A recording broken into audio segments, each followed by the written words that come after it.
I went to see Man of Steel today. Actually, literally like half an hour ago. And I loved it. I absolutely loved it. You know, where do I start? It was brilliant. I think it was very well done. The shots in it were brilliant. Hang on a minute, dogs.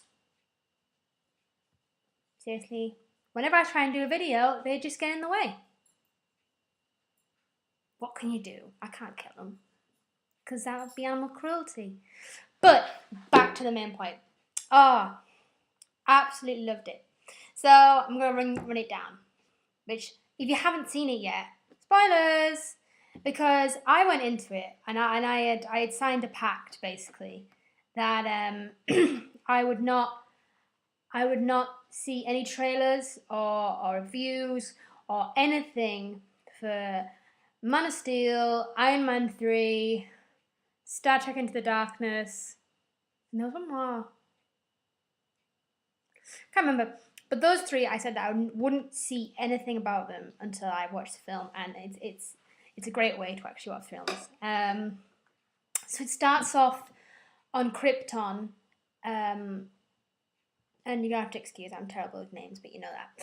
So it starts off on Krypton, and it's basically showing how Superman's dad and his wife Laura, I can't remember her name, they have had a child naturally, which hasn't happened on Krypton for over 1,000 years or thousands of years, or, something like that, because they have like this artificial birth thing with like little pods, and basically they make Kryptonian people, and when they raise them to be who they want to be, they don't give them a choice. This is really annoying me, this box of light.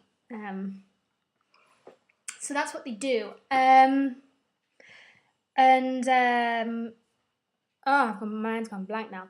And there's cool bits, and then General Zod decides that he wants to take over because they've harvested Krypton's core so much that the world itself is imploding on itself.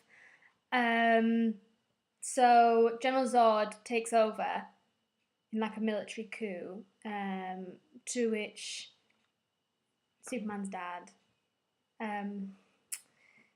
sends Superman away to Earth, and just like in Superman 2, because the films are very, very similar, but it's basically a remake of Superman 2, which is fine because I liked Superman 2, contrary to what most people think. So that all happens, and General Zod and his other military people are sent into the Shadow Realm, or Shadow Realm. Basically, they're sent to a different realm. But as Krypton implodes on itself, they are in turn set free because their jail's gone, if you want to call it a jail. Then it cuts straight to Superman being an adult. It doesn't do all the build up into his youth and stuff, which is good, because as much as I like story, many people get a bit bored by it. It's like, I want some action to keep me going, or I want something more to keep me going other than just Superman being a little boy and being annoyed with life. So it shows him doing some small heroics along the way, like he saves these people from an oil rig, and it just shows him basically becoming the man that he is, like his morality, and how he finds his dad's ship in the ice and moves it to the Antarctica that he moves it to. Because he finds his ship and then he moves it to Antarctica, where he basically has like his secret hideout. I can't remember if it's the Arctic or the Antarctic. One of the caps. He moves it there, and he learns off his dad what happened on Krypton and who he is, and he gives him his Superman suit. And then Zod shows up and says, "You've got to turn over Superman." You've got to turn over. I can't remember his name. He's like Kryptonian names. Carl. Not Carl as in like, "Hi, my name's Carl." It's like, I know what I mean, and you'll figure it out when you watch it. So yeah, So Superman turns himself over, but Zod lies, basically, and is going to destroy the planet to make way for a new Krypton. He wants to basically make a new Krypton on Earth, but by doing so, he'll have to destroy Earth effectively. He'll have to change the atmosphere and the gravityness. I can't think of the word. So in turn, it will be suitable for the Kryptonians, but not suitable for humans. And then Lois Lane is there, and she helps him out, and so there's that bit when yeah. So all that crackalax, the consciousness of Superman's dad comes to Lois when she uses like a little key thing, which he is able to take over the ship, temporarily take over Zod's ship and help her escape. And Superman also escapes. And as they get back to Earth, there's a big fight scene in Smallville, which I loved because it is literally the same fight scene as in, as I said, Superman 2, with Zod's evil friend who is a girl and his other right-hand man, and they have a big fight scene there, and the military get involved and they're trying to shoot them all, and then they realise that Superman's actually a goodie, and then they acknowledge him as a goodie, and Superman's all like, yay, because he never thought that anyone would accept him as Superman because he's an alien. Then they find out the codex which Superman's dad stole and put it on the ship with Superman when he sent him off. Zod's trying to find that.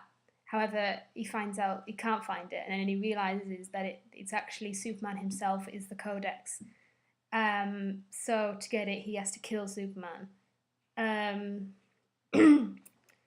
then Zod goes and steals back Superman's dad's ship, whilst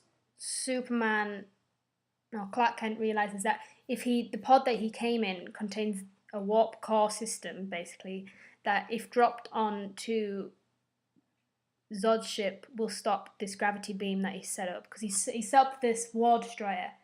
So basically on the opposite side of the poles, one will send a pulse down of like intense gravity, and then it will be received by Zod's ship, and then it will send down a pulse. So basically it's trying to alter that while puffing out like all this. Oh, sorry, I didn't mean to swear at you. So while doing all that. So all that crackalax. Superman's going to destroy the world destroyer, and the US Air Force is going to drop Superman's pod ship onto Zod's little ship, because that will make it implode and they'll go back into the Shadow Realm. I think it's called the Shadow Realm. I don't think it is. But yeah, they'll go back to their alternateness. And then there's a big bit with Superman, obviously, because as he gets closer to the destroyer world thing, it's like more of a Kryptonian environment, and if it's a Kryptonian environment, he is weaker in Kryptonian environment because he's grown up on Earth, so he's stronger on Earth but weaker on in a Kryptonian environment. But he destroys it, yay! Just in enough time that they can drop the ship onto Zod's ship, because they couldn't do it until he'd done that, because the gravity field would pull their plane into the gravity field. So they do that, Zod's ship is destroyed, but just before that happens, Zod turns up in Superman's dad's ship, and he's like, woo, I'm gonna kill you all, and Superman destroys his dad's ship, which Zod's pissed about, because that has the only, like, artificial baby thing left. So by destroying it, he's destroyed all Kryptonians' hope of repopulation, and they can't take Earth anymore, so Zod's pretty pissed.